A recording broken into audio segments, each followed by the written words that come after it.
All right, welcome back. Let's go ahead and keep diving into World War One.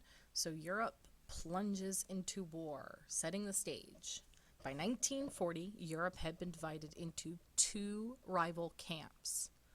Austria-Hungary's declaration of war against Serbia set off a chain reaction within the alliance system.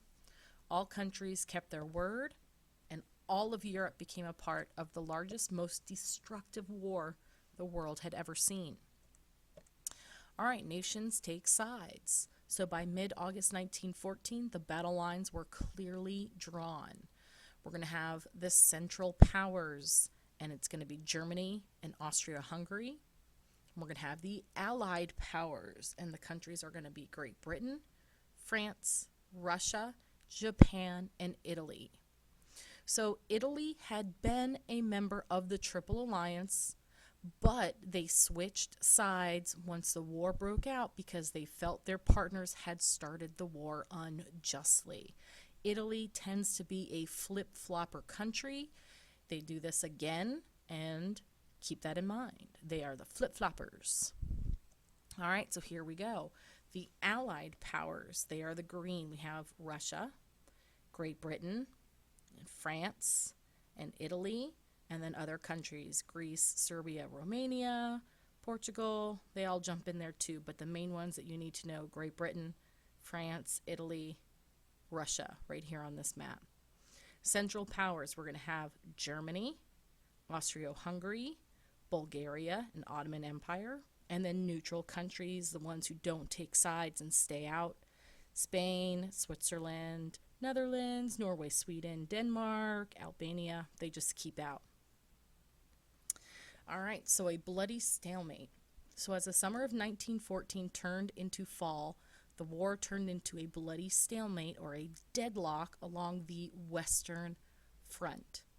World War II was being fought on two fronts. The Western Front, which is the northern region of France along the German border, and then the Eastern Front, which is the border between Germany and Russia. So it's easy to remember this. If you think of Germany being in the middle, to the west of Germany is France, to the east of Germany is Russia, and along those borders, that's where the war is going to be fought. Okay, the Schlieffen Plan.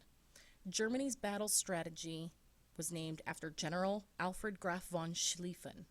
The plan called for attacking and defeating France in the west and then rushing east to fight Russia.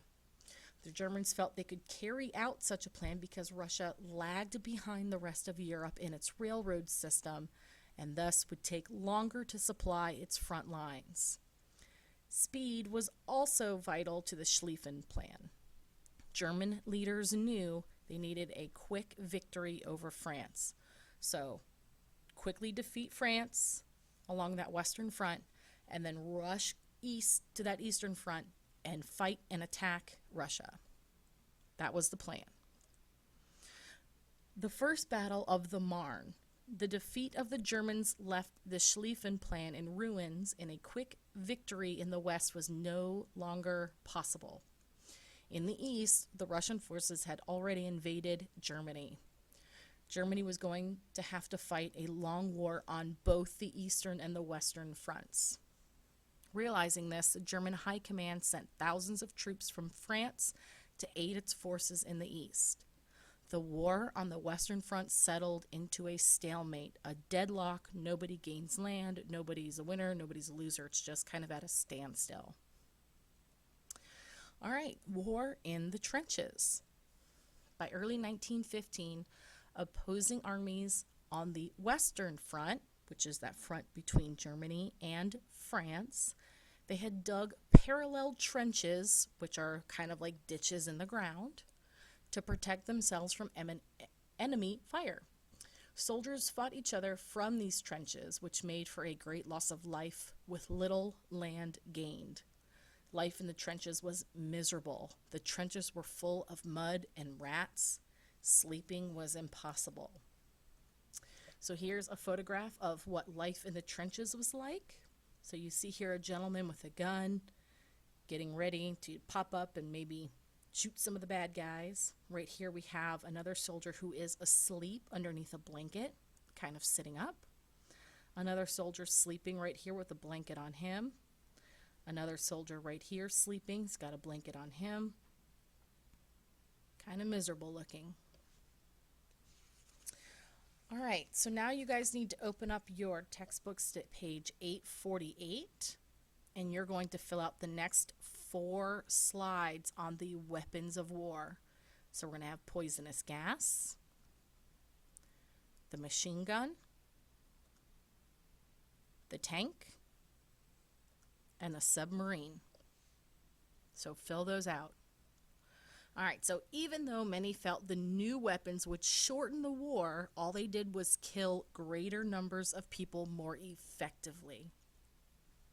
The slaughter hit its peak in 1916 when both sides lost more than 300,000 men.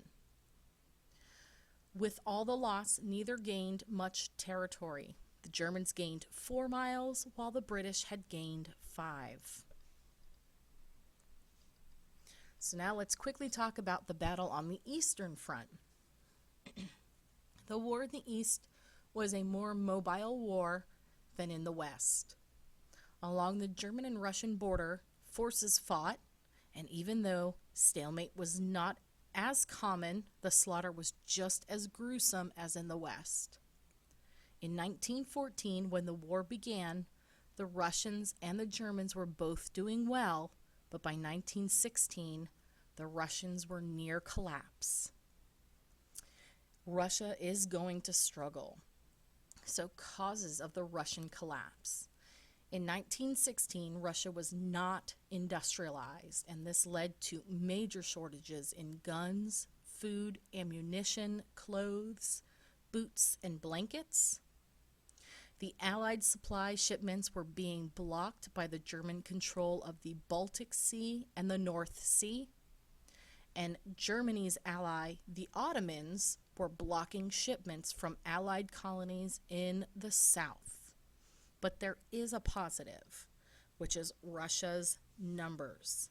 So even with major losses, the Russians continually had a large force that was able to occupy German troops for 3 years and to keep them out of the Western Front. All right, ladies and gentlemen, so that is it for Flip Class video number 40, and I will see you all on the flip side.